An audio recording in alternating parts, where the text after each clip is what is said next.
What's up, guys? We interrupt your regularly programmed scheduling for this message from America. Just kidding. But when we were at West Walnut Park, we had a couple friends pay us a visit, and we got some bonus footage of them just asking generic, cool, great real estate questions. So Caleb videotaped it, and we decided to put together a little montage of some bonus information that was just kind of off the cuff. So check it out. Hope you like it.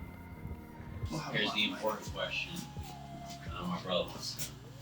How do you go from, what's the scale difference between like doing the three families, like for instance you guys did in Chelsea, taking that something like that fixed number, doing a multi-million-dollar project like this? Okay, that's essentially it's essentially the same. Yeah. Permits are the same. Okay. Architectural planning is, some projects are a little more complex and you do a little more forethought, but when you do a bigger building or a project like this with a heavier budget, you can afford to use more professional subcontractors. So in a lot of ways, it becomes actually more simple than when you're doing like those more simple fix and flips, where general contractor might not want to take on a $40,000 project, but he would love to take on an $800,000 project, and he can afford to have really high quality subs, and no one feels like their time is being wasted. Yeah. So it's, in a way, the higher you go, almost the more easier, but the concepts are all the same. Yeah. Plumbing's plumbing, electrical's electrical. Some systems are a little more intricate than othher. Like the heating systems here, much more intricate than. But at the end of the day, your installers can typically do any type of system. Yeah, that's better. So, yeah, let's go upstairs.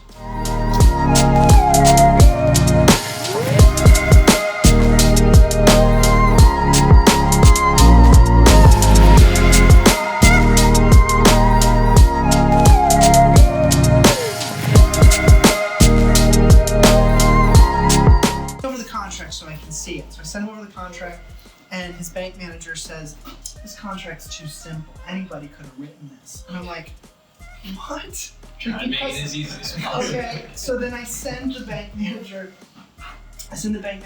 the articles of organization, which show that I'm a state-filed LLC. I send her my license so she can see that I'm a member on the LLC. I then send her the construction plans for the building. I then send her 2 videos, Wally Wednesday videos, referencing the project.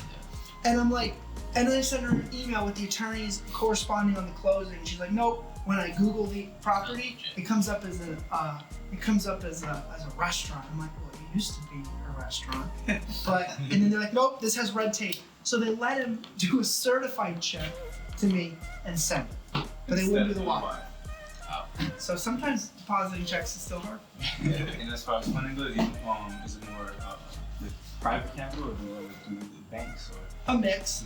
Yep. So typically, like a bank or a hard money lender will give you the majority of the cash, and then we raise private capital to come up with like the down payment, the taxes, the cash flow for the construction, and then utility, like any soft costs. We call those soft costs. So it's a mix. The goal is to, until you have enough of your own money to invest in new projects, you raise capital and use other people's money. Okay.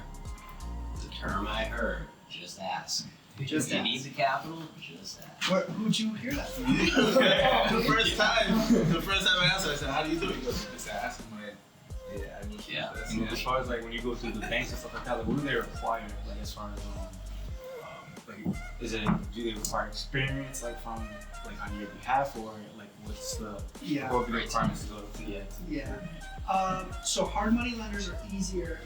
Like if you're doing your first flip, hard money lender's probably going to be the route you go, because they underwrite the project more than they do the borrower. Okay. So if you've never, and almost every lender, even hard money lenders, want to see some type of experience. Yeah. There are some that'll do it to first time borrowers, but they want to see, like, they run your credit, they want to see decent credit. Mm-hmm. Hard money lenders don't care as much though. Like, we were getting loans when I had a credit score of like 500.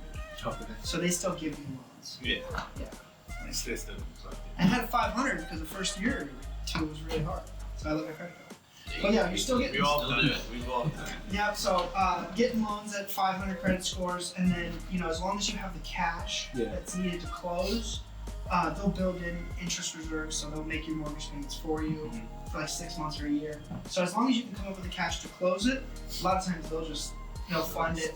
And most of them want to see their borrowers succeed, so they'll help you. They'll be like, you're going to need probably this much more money to do it comfortably. Gotcha. And then after you do a couple of those, and you've got some liquidity, you've got some actual wealth to your name, then you can go to banks, and they're easier to get loans with. You can jump straight to a bank as long as your pockets are deep enough. Help enough, yeah. Yeah.